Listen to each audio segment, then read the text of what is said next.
at Social Media Club Melbourne, and this is the Global Power Bloggers event this evening, and I've got one of those Global Power Bloggers with me right now. It's Pip Lincoln from Meet Me at Mike's. Hello, Pip. Hello. Cheers. Thanks for coming. I'm so pleased to be here. Tell me something that's happening on your blog right now today. Well, at the moment we're running a project called the Envelope Project, and it's kind of like crowdsourcing but in real life. So we're encouraging everybody to send us an addressed envelope. We want them to decorate the envelope and put a little something in the envelope.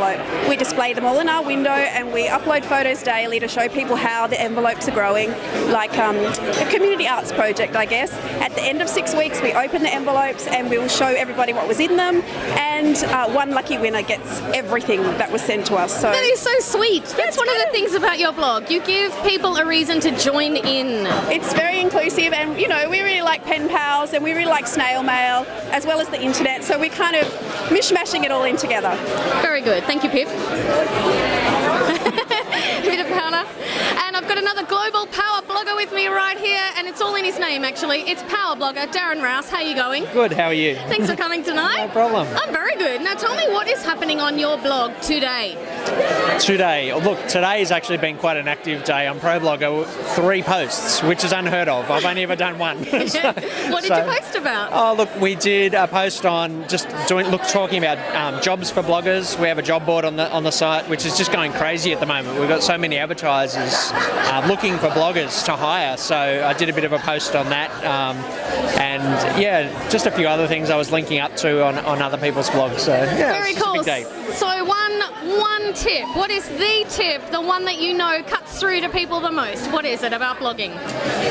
Look, I think once you've got readers on your site, and I know that's a whole other topic and that's hard to get, I guess the thing I'd say is you've got to hook them in somehow, and for me, email is the way. So I offer newsletters, email newsletters on my site.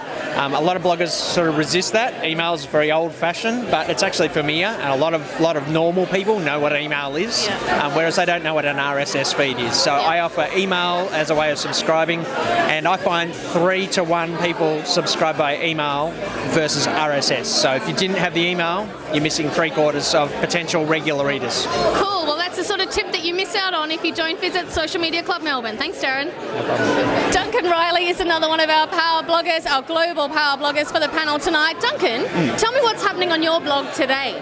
I don't know. I spent half the day in bed doing nothing. No, just joking. Obviously, Apple iPhone 4 has come out, so it's all iPhone. A little bit of celebrity gossip, a bit of odd buddy stuff. Traffic was okay. It's a decent sort of day. Very good. And do you have to moderate the comments very much? No. Oh, that's nice. That's what I have writers for. Very good. So give me, if you could give one tip to bloggers, what would be the number 1 tip you would give them? I'll always be willing to change. No one ever gets it right the first time. If you are out there and you've got an idea and it doesn't work, change the idea. We've had 4 different logos, we've had various changes of content on the site, and eventually we got to something which we hope is right. Very good, thank you. No worries. That's it, Social Media Club Melbourne. It's like on most days. Welcome everybody, my name's Trevor Young, and I'm one of the committee members of Social Media Club Melbourne, along with Nikki Bannatyne. If you see Nikki, I won't get her to put her hand up because you won't see. Oh, there she is there. Tim Beveridge, Lucio Roberto over there, and Simon T. Small, who's got a new haircut, new glasses, new scarf, new jacket. He's a whole new man. There he is there. Thanks everyone, this is a fantastic turnout for a very chilly Tuesday night in Melbourne. We've got a fantastic panel lined up, as you all know, because you're all here and we booked out pretty quickly. So we've got Duncan Riley, we've got, who else? We've got Darren Rouse, and we've got Pip Lincoln. So I won't tell their story because they're going to tell the story as well. And we've also got emceeing tonight, we have got Yvonne Adele, aka at Ideas Culture, aka you might remember as Miss Megabyte, if you're old enough. Alrighty, so I'm going to hand over to Miss Megabyte. Sorry, Yvonne, and she's going to take the panel through some questions, and I believe she's allowed the audience to ask some questions too later. I got to laugh at it. I don't know whether that's true or not, but if you've got a question later, you better put your hand up. Gee whiz, Trevor Young. I won't have it, I won't. Do you know what, Darren, the post that you wrote about what do I do, was that recent, or did I just come across it recently? Okay, good, because I wanted to be very current.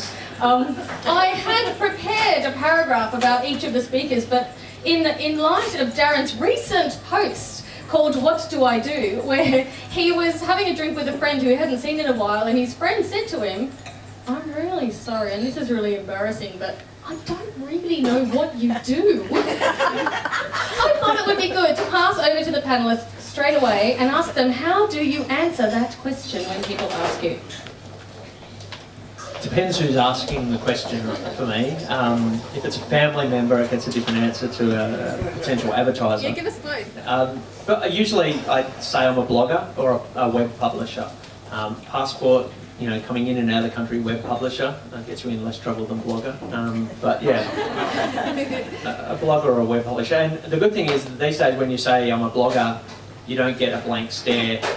Most people kind of get what a blog is, and they kind of understand that you can have something related to a business with it, whereas 8 years ago when I started, that led to the what is a blog conversation. Even family understand I'm a blogger? Yeah, well, my wife read the first chapter of my book, and she kind of now understands a little bit more. My mum read the whole thing, which I have no idea what that left her with, but yeah, so they kind of get it. Very good. Pip. Hello everyone. I always say that I'm a blogger as well as a shopkeeper and a mum, and I run a craft group, so I do a gazillion things, and I always forget which one I should say first.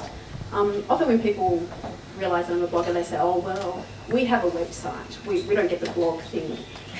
To which I always say, well, if you can imagine your website updated every single day with really great stuff, well, that's kind of what I do, which sort of shuts them up and then they kind of get it.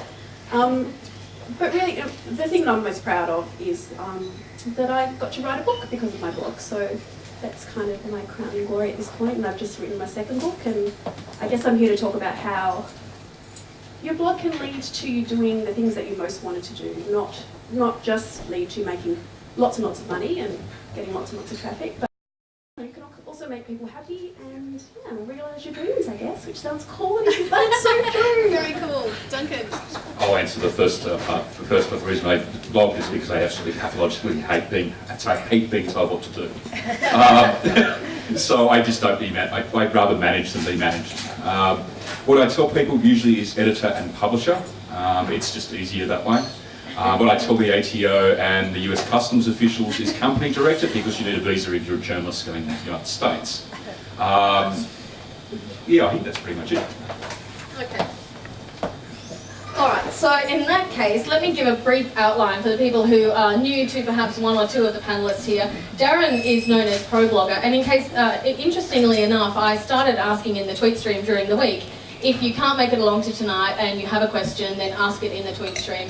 And an interesting question came up actually, was whether to use a brand name or your own name. And two of you have, Pro Blogger and Meet Me at Nice, and I'm talking about Twitter here, and Duncan has Duncan Riley. So as far as Twitter goes or blogging, you've got, I suppose, both, Duncan, but that question came up, and then people started in the tweet stream saying that was really super interesting. So we'll get them to comment on that. But there were two things that I discovered about Darren late last year when I first met him, which I found completely fascinating. So in case you don't know them, I'll tell you what they are.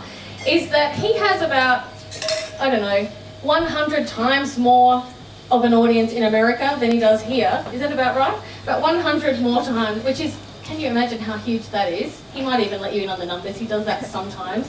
And the other thing is that he used to be a minister. So he has this innate ability to create community, And I happen to know, luckily for me, a little bit about Pip, in that we met when we were 15 years old. 13. 13, weren't we? 13. And Pip was the popular girl at school.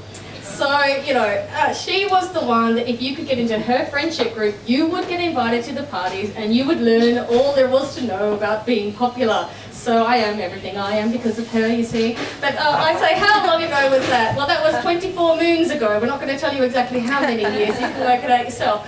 But Pip has also had his innate ability in her to create community by sparking conversation, and, you know, sparking the desire in people to join in. And that's what I think, you know, really stands out about her. And Duncan and I have only met just recently, but boy, have we had some meaty conversations in 140 characters. He's very, very good at that. And he knows a bit about bloody well everything. So